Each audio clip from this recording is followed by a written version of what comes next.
LBC are legitimising and making mainstream right-wing extremism and fascism at a time when the far right is on the march and poses a grave threat to this whole country. Many would argue that Islamism and communism, socialism is also a great threat to this country, but you only target the one threat that you dislike the most.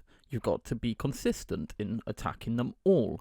All of these can be a threat. The extreme far right is a threat, Islamism is a threat, communism and socialism are a threat. And right now, you're being a threat by trying to silence people. And major companies are absolutely directly complicit in it, and they have to be held to account. I don't get what you're on about. These are just companies that advertise on these radio shows. They're just picking this popular radio show because it gets their brand out there. It doesn't mean that they agree with the message. They just get it out there to the most amount of people that they can. Also, LBC is a show that has many, many different views on it. It has speakers such as James O'Brien, Nigel Farage, Kay Hopkins, Nick Ferrari, so on, so on. It's not just a far-right show. It is a all-inclusive, different opinion show. And that's why the name of this company is Leading Britain's Conversation. That's their motto. That's what they go by. So they're all about every conversation, not just one. They want to hear it from all.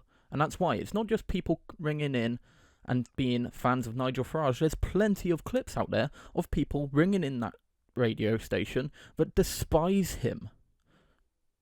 Now, just to be clear about what a threat the far right poses, just over 2 years ago, the Labour MP Joe Cox was murdered by a Nazi terrorist. We had another terrorist attack on worshippers at a mosque by a fascist terrorist. According to the government, in the space of a year, there have been 4 foiled far-right terrorist attacks. And how many Islamist terrorist attacks have there been? The Finsbury Park terrorist attack was a response to the Westminster attack, and it's disgusting. But that's why that happened. The Joe Cox murder is disgusting. That should never have happened. It is absolutely vile. But these all are stemming from some source. It's not just people going out there and doing it. Something is causing these people to act out like this. That's what you're missing. You're thinking that this is just happening out of pure hatred, that there's no reason for these actions happening. But there is. How many Islamist terrorist attacks have there been?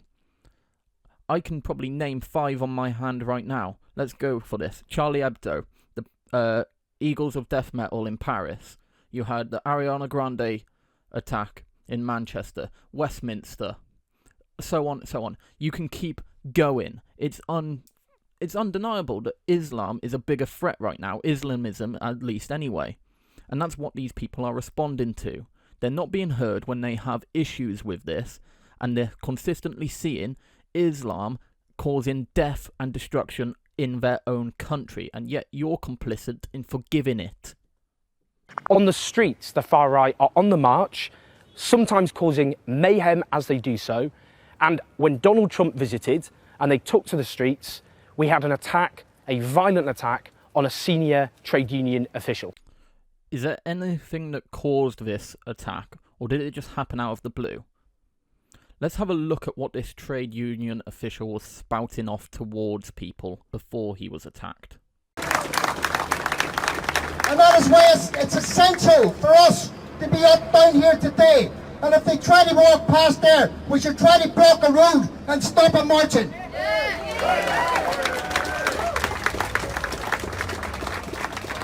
My trade union used to be called the National Union of Railway Workers and the National Union of Sea Workers. And that union sent over 70 volunteers to fight the fascists in Spain. We stood at Lewisham. We stood at Cable Street. We stood at Whitechapel.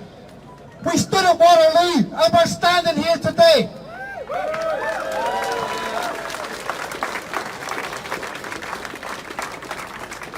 And whenever these bastards appear, and British fascism will not come with a swastika, it will come with a Union Jack and somebody in a nice suit pushing it, like Mr Farage or his accomplices.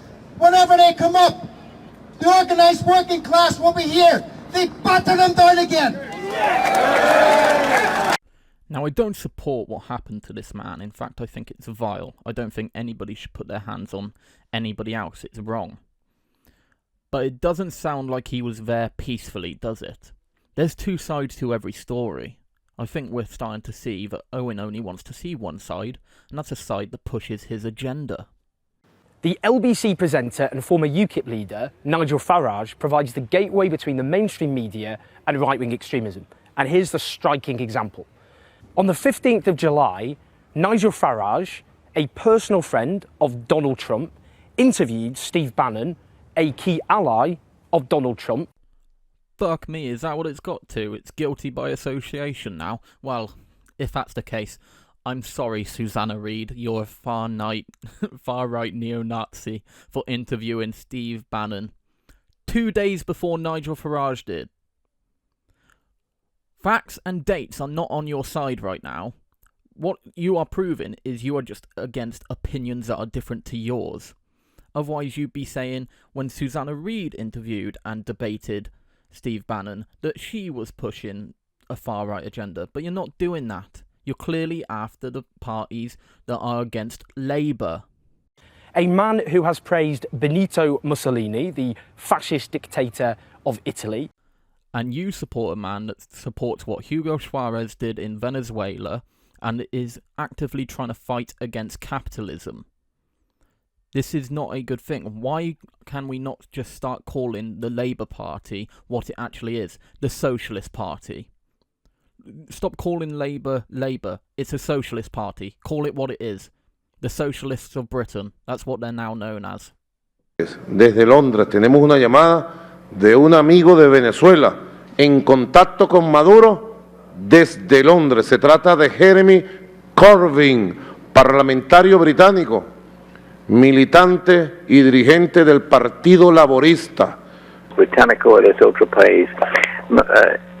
Exactamente durante el vida, Tony Benn pensamos mucho en los problemas del socialismo y los problemas de luchar contra el capitalismo. Felicitaciones para ti, señor presidente, y para todo el pueblo de Venezuela también.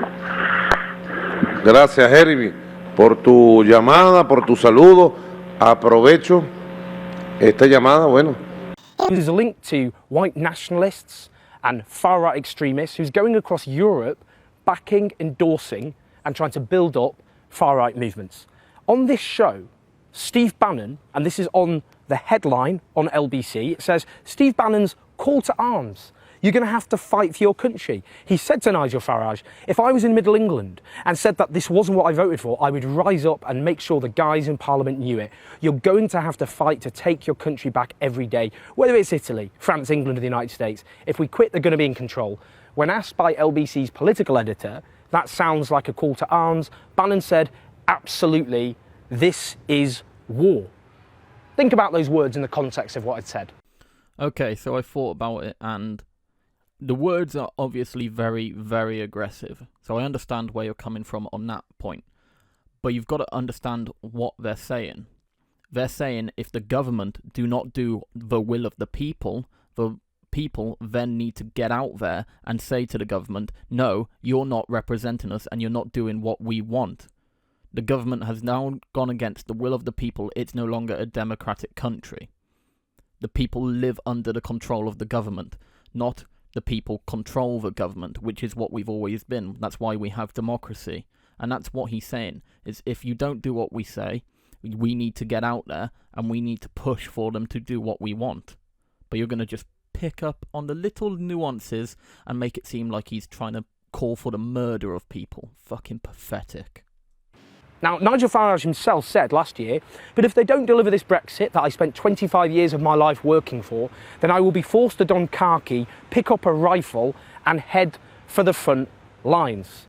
Yeah, it's exactly the same thing. What he's saying is, if you're not going to do it, I have to get out there on the front line again and fight for the Brexit vote that the majority happen to vote for, to follow through with it. That's what he's saying. Where are you going to get a rifle from in this country, Owen? It's literally what they're saying is we got to push and fight for what we voted for. Otherwise, we're not living in a free society, a democratic society.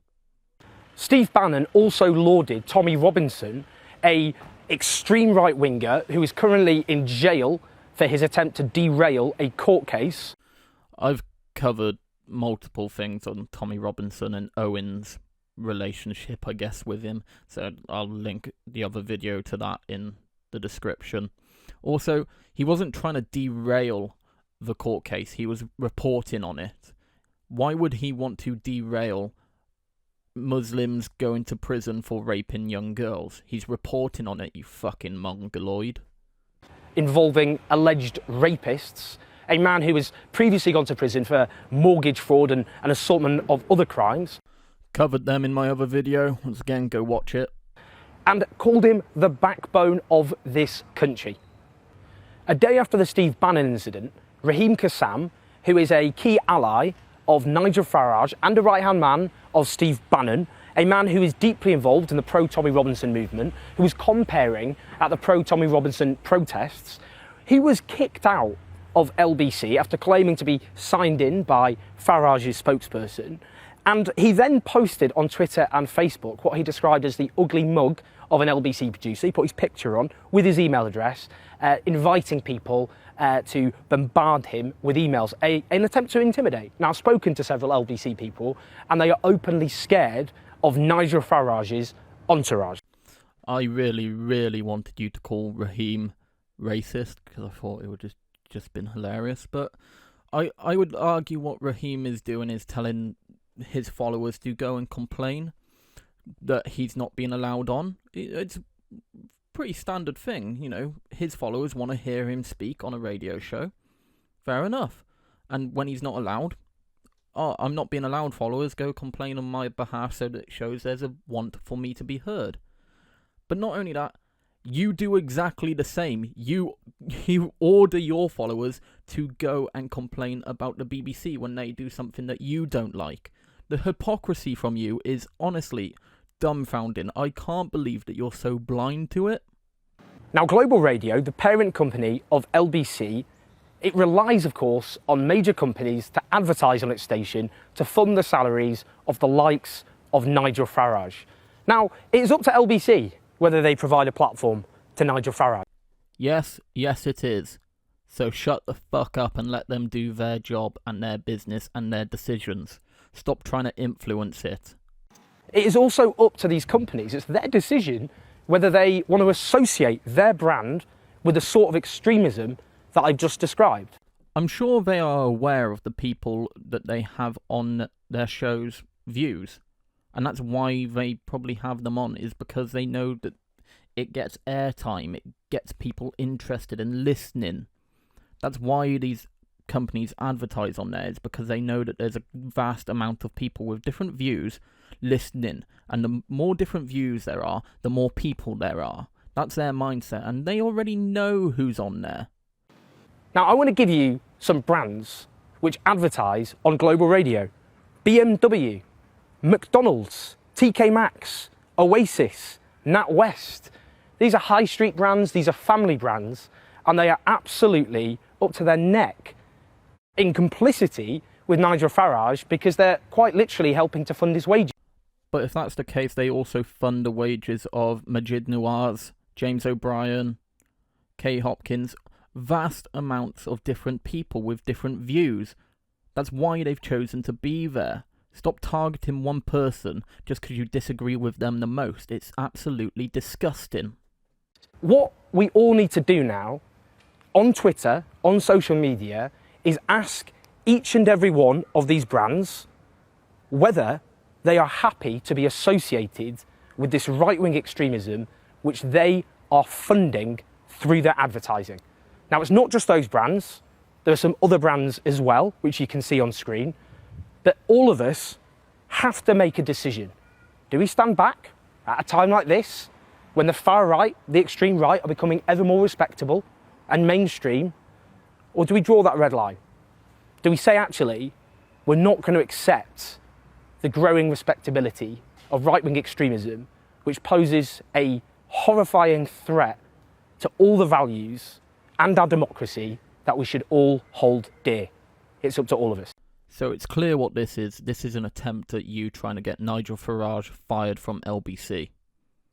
Because what you're basically saying is, we contact the advertisers and they say to LBC, oh, we're going to take away our deal with you if you don't get rid of Nigel Farage. That's what that is. And then obviously LBC will say, right, Nigel, you've got to go because there's a load of money to be lost if we keep you on. Now, I hope that LBC hears this video from you and says, shut the fuck up. Because what you're doing is you're going against freedom of speech. We all know you're against freedom of speech. Everybody knows it. You don't like hearing opinions that are different to yours. You probably hate the sound of my voice just because I'm questioning what you're doing. But it's clear. We cannot allow this to happen. Freedom of speech goes every direction. It goes in the direction of James O'Brien, who I actually happen to like. I disagree with him on a lot of things, but it seems like he stands on his principles of understanding that freedom of speech matters. That is why he has had conversations with Nigel Farage live on air. Majid Nawaz, an actual liberal, loves freedom of speech, and he argues with people on LBC all the time. The different people who will call in saying that Islam is completely a problem, and he will argue with them, and then he'll have Islamists ring in saying that it's not a problem and it should be tolerated, the extreme sides. This is what it's about. We cannot allow Owen to do this. This is disgusting. He is against freedom of speech. He has proven that now. It's unbelievable that you even have support. I don't get it. It's clear that you have wormed your way in to society, and you are now trying to break up the principles of freedom of speech and democracy, and it is wrong. I want to hear what you have to say so I can refute it and argue against it, and that is what I am doing now. But it does not mean that you use your platform and your influence to take away Nigel Farage's freedom of speech and other people's freedom of speech. It is wrong and disgusting and should be fought against.